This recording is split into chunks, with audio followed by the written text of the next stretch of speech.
Field trips.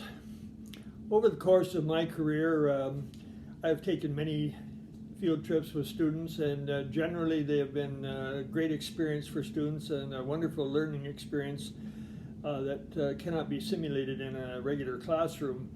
But as time goes on, things have been made more difficult for the teacher to be able to do this, and I can go over a few of these situations that you have to think about when you're wanting to take a field trip.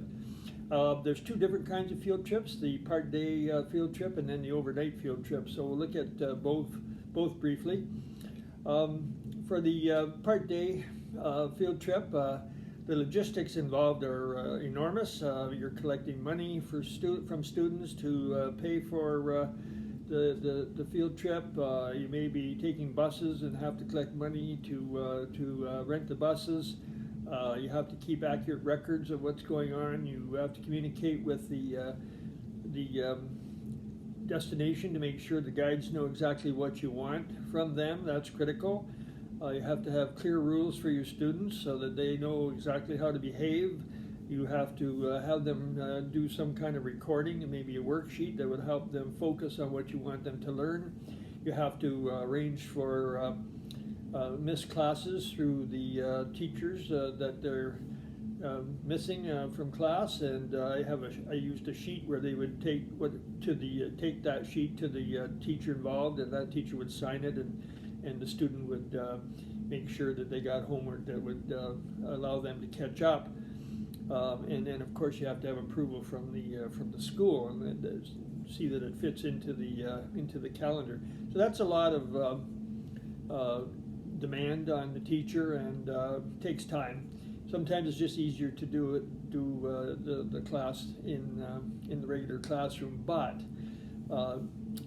it's very difficult to simulate some of the things that they will pick up on an out of class field trip. There are ways. I know in the history area, the teacher can, instead of going to a certain location, a museum or a library, they can bring that person to the classroom, and that person can talk to them and show them certain visuals that will help them understand the program.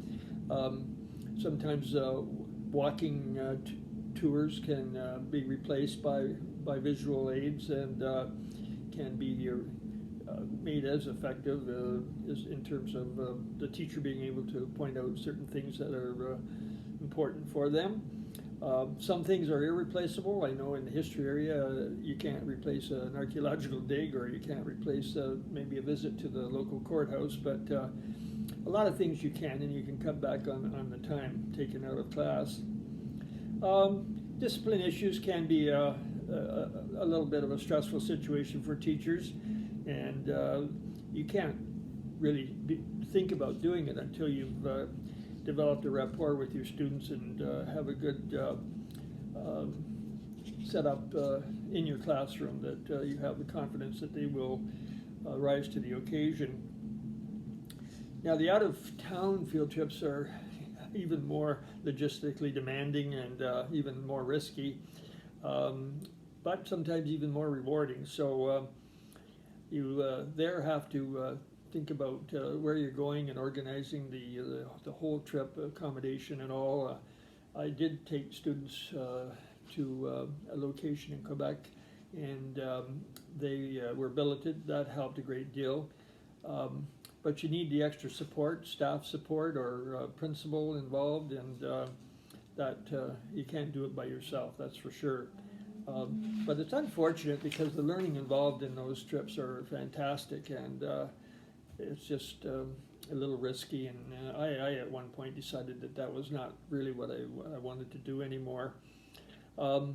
So, I love doing them, but when you hear me say things like that, even the more experienced teacher finds them a challenge, and you just have to weigh the pros and cons. My advice to you, wait until you have experience. Maybe you could accommodate some other teacher on a trip to see how it works.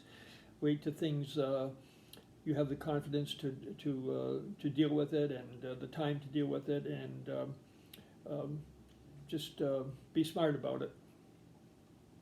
So field trips, big question mark, something you have to decide for yourself based on the circumstances. Our next topic, video, will be using games and simulations.